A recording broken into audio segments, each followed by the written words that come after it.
How's it going, guys? Chris back here again with some more Historic Brawl. Today, we are checking out a Grimgrin deck, and I don't know if I can keep this. Dark Ritual's good, but we don't have black mana to support it, and anything else is too expensive, so I guess we do have to mulligan. We're doing Grimgrin. I don't know, I wanted to focus in on some, because generally when I build decks, if I want to go with a crazy idea, like a combo deck, I'll build around multiple combos just to make it more interesting. But today, I'm just gonna try to use a Putrid Imp or a Putrid Goblin to make Grimgrin as big as possible. That's our goal. We want a big Grimgrin, and then we can do things with the Grimgrin once we get him big. But he's our main plan.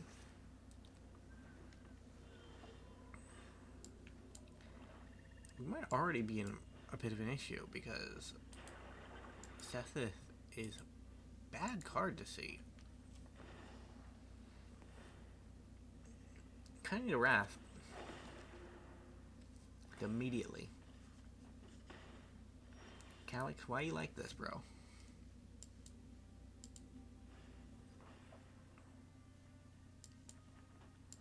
I guess we just try to ramp up a bit, because all of our Wraths are more expensive than this anyway, so... And they can't get rid of both of our cards at the same time, right?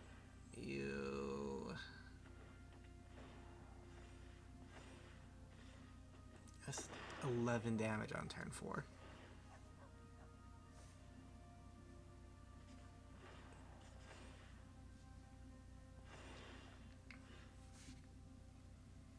That won't do it.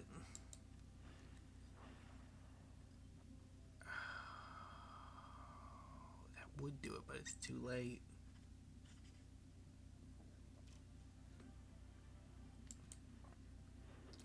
We can definitely use it to save our life for one turn.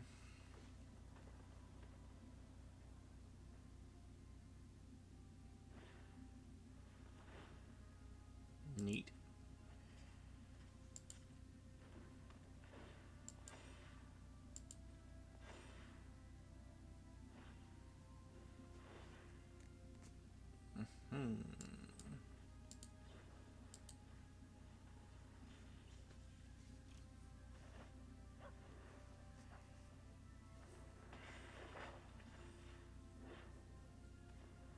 Yeah, it really was just one turn, though. That's all the time we get. And that was one of our Wraths, so if we, don't find anything, we're just dead. GG upon it. You have succeeded. We kind of got massacred, but we also were pitching lands quite regularly. But we were quite pressed to actually get to an answer to the current board state, so pitching land I think is the best way to do it, because if we kind of have to go as deep as we could to get there, right? We didn't really have any turns to waste either. We're up against Slimefoot and Squee, another powerful combination.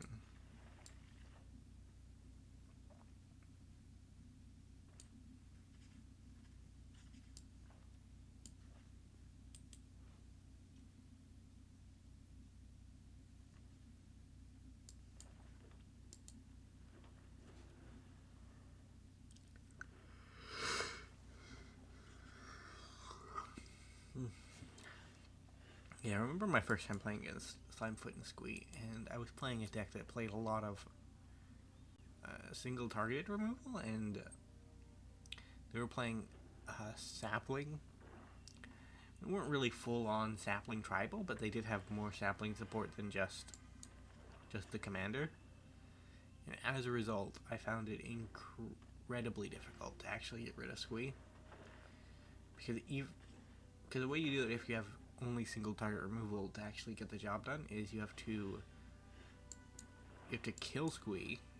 Well, first you have to kill the sapling token that is made by Squee, and then you have to kill Squee, which means you basically need 2 removal spells in a turn. And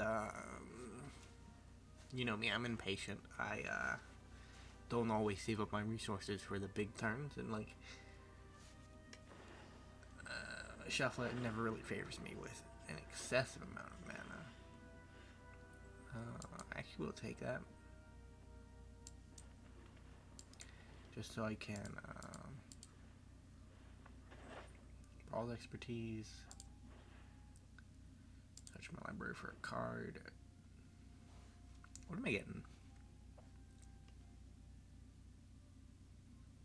So we get like Time Warp? That's pretty good, but we should probably just start moving towards our combo. Which means card advantage, I think.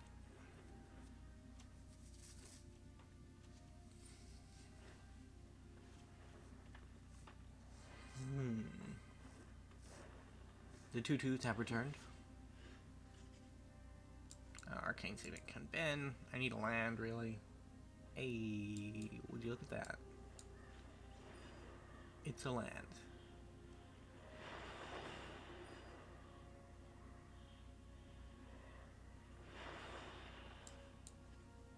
So we wait till the end step to draw. I don't know, I've been thinking about, like, how to order your actions around the One Ring.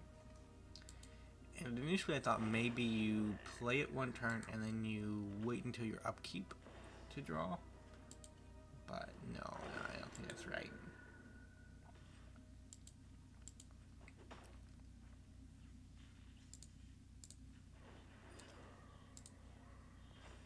Draw a card.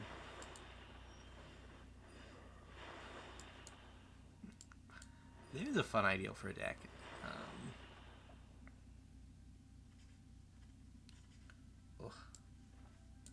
Let's draw 2 more cards. Because if I draw a land... You? No land? Okay. They don't have any good lands to steal or exchange either. Guess we just Grimgrin.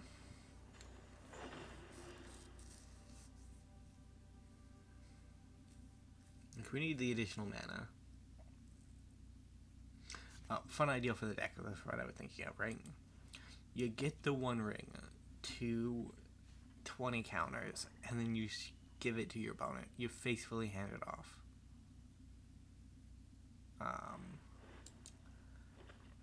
Might be dumb. I don't know, man.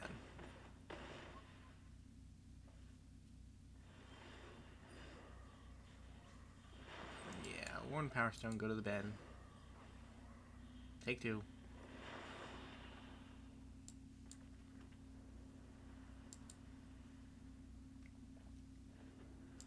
I wanted to play out more stuff. That's more stuff. That's good.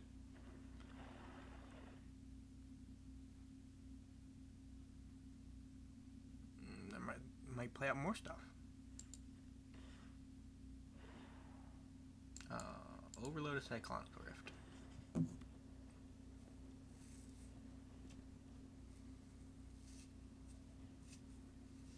Opponent? What do you think?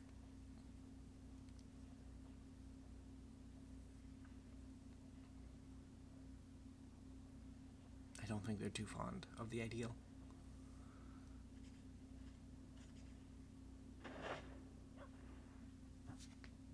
Resolve.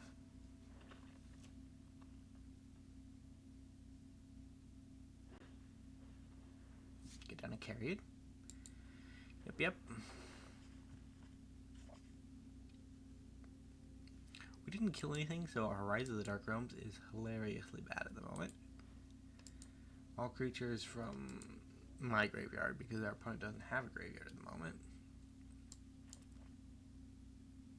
Although they very well may here very shortly, because, oh no, they have 7 cards in hand. Not quite 8. We are going to take 3 damage.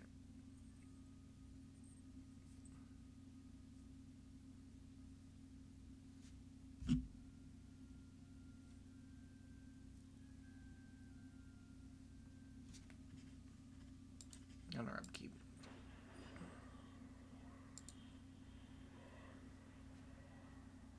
And while we don't have Fateful Handoff to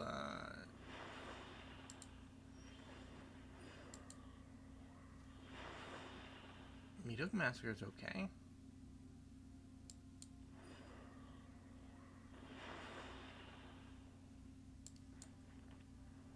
Okay, so we will do this for one.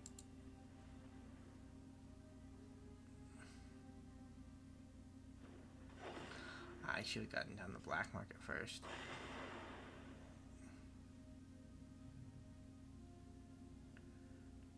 Zoo. I might want to... Yeah, we'll just play the black market. I was thinking about handing off.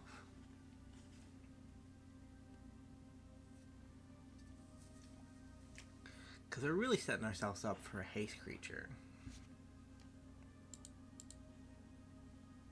Poor Grimgrin has not really done much.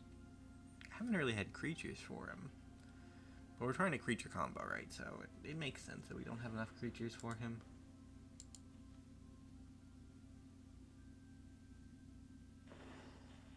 No, it makes contextual sense. It doesn't make deck building sense, I suppose, would be a better way to put it. Contextually, it makes sense.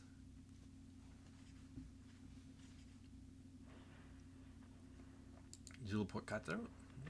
1 damage per death. Seems like a fair deal. Omniscience can come down next turn. 1, 2, 3, 4, 5, 6, 7, 8, 9. Yeah, you can come down.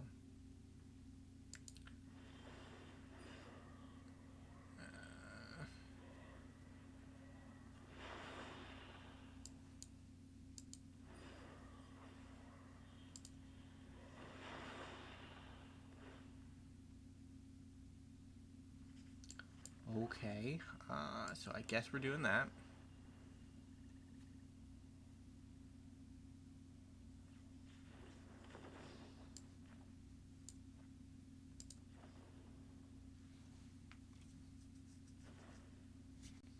Oh, right, no mana was spent to cast it. Well, let's exchange these two.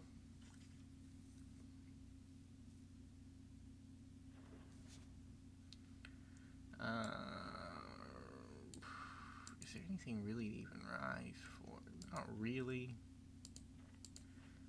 Let's draw a couple cards.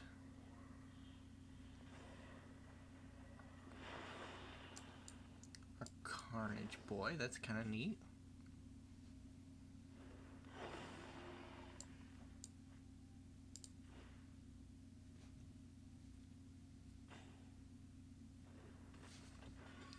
Alter Dementia.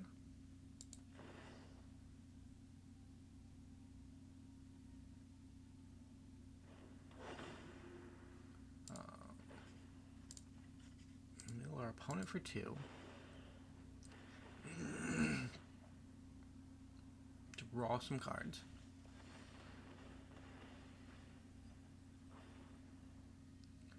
How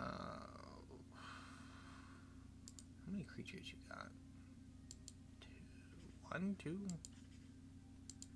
Don't really want to do this for that little of a profit, but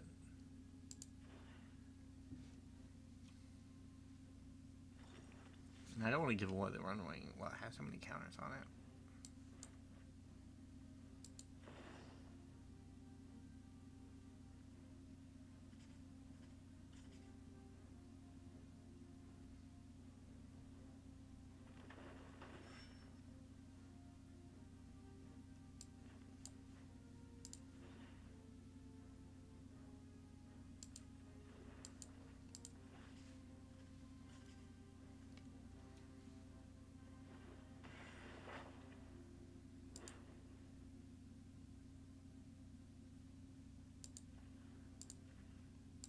Take a commander back first.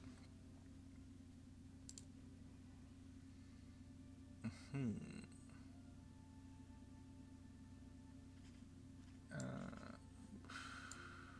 guess we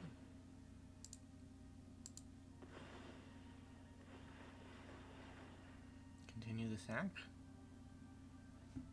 I don't know, we stabilized and I don't know how or why, or if it's actually a stabilization or just a a random happenstance.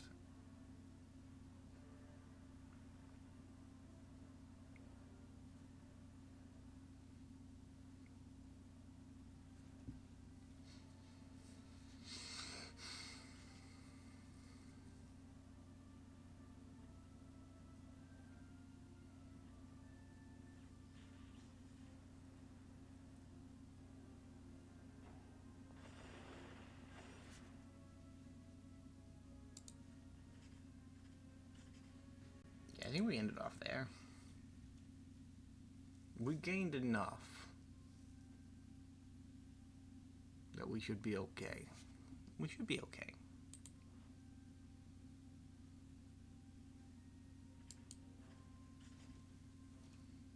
I don't know if our opponent's still here. Chunky peas. They seem to be having a difficult time reaching us, so they might not be.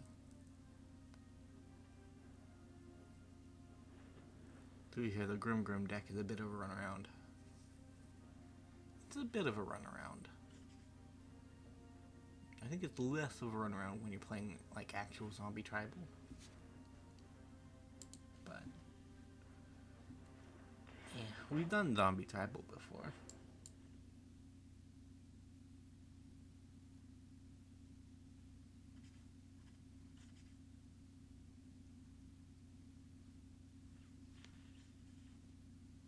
Are we gonna get a one ring kill? It'd be fun if we could. I don't quite see how it works out. So the way we would do that is to attack them to lower their life below 5. If we get their life below 5, we can donate the one ring to them, draw 4 cards, and they die on the upkeep.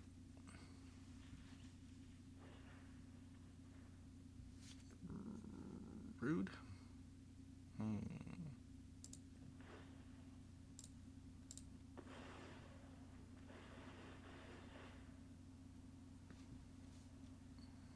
I do have free sag outlets all over the place, so.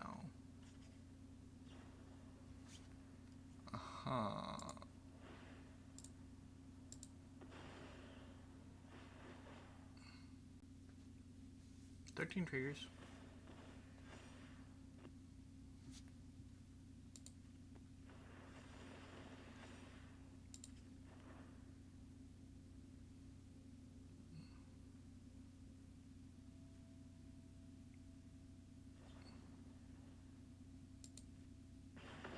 Neat stuff about it.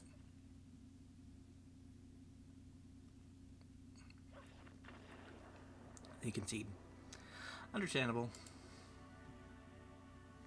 It wasn't a lot they could do. I think that was our game 2. So I think we have one more in us. Going a little slow with Grimgrin, but he's a bit of a control deck, so I can see why that is the case. I don't know, Grimgrim's, he's sneaking up there in my commander rankings of commanders that, if I'm just in a bit of a funk and I want to play something that's got some interesting mechanics behind it, I'll grab a Grimgrin and we'll go from there. This hand is dodgy, but like it could, yeah, no. I thought about it, I really did, but so Blightbeetle is why never mind. Forget I said anything.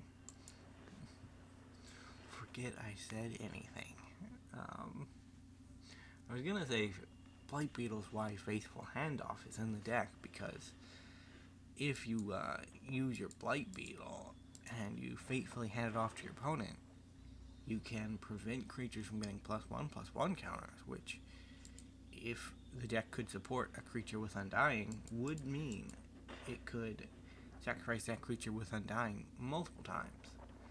Unfortunately, the only creature that our deck has access to with an Undying type ability is Putrid Goblin, which is Persist, not Undying.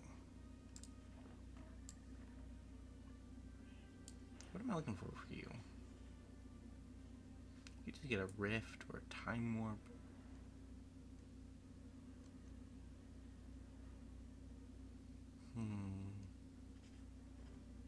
We could pretend that we don't know that the plan doesn't actually work and grab the Fateful Handoff. That's an option. And I'll just grab another. I'll grab a land for next turn. It's a tap land, but it guarantees that we get to actually do our thing, right?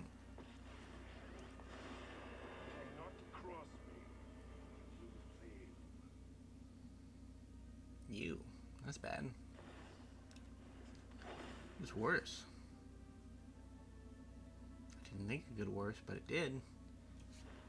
And are we playing against a Transformers opponent? We are. You have already lost.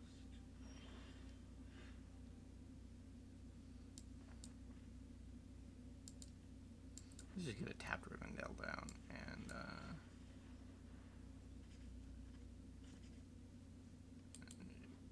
try to race the Tether which doesn't work, or try to race the opponent which doesn't work. But I guess we hold back at the blocker. Because this goes to +2 every time, and this goes up by 4 every turn. Aha, no.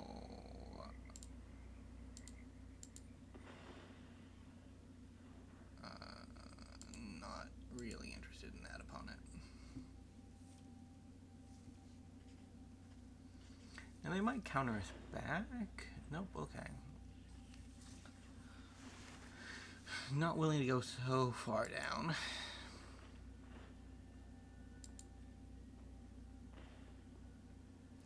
Do we just have to play Grimgrin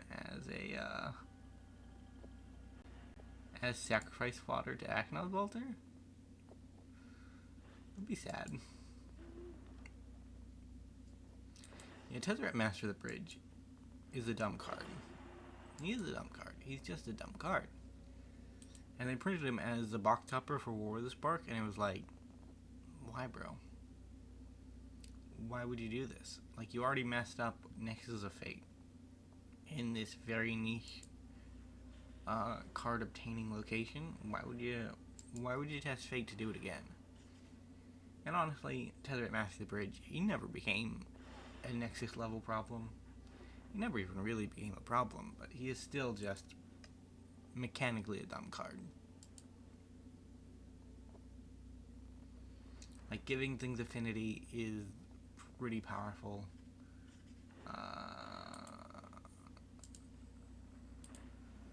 Returning an artifact from your graveyard to your hand, like, that's recursion, and then exiling the top 10 cards, put all the artifacts among them. Not really relevant. The top one is what's gonna kill you. Your opponent takes X damage, where X is the amount of artifacts you control, and you gain X life. Like, that's also pretty dumb. Yeah, GG opponent. It's a sad way to end our third game, but yeah. I do like Tezzeret Master of the Bridge. I'm calling him dumb, but he is a powerful commander and a fun commander if you're interested. Like, he's not your bread and butter. You don't want to play him every day, I don't think, but like, he's fun enough to pal around with. Either way, thank you guys so much for watching. If you did enjoy our Grimgrin selection, remember to leave a like, subscribe to the channel, and I will see you in the next episode. Bye for now.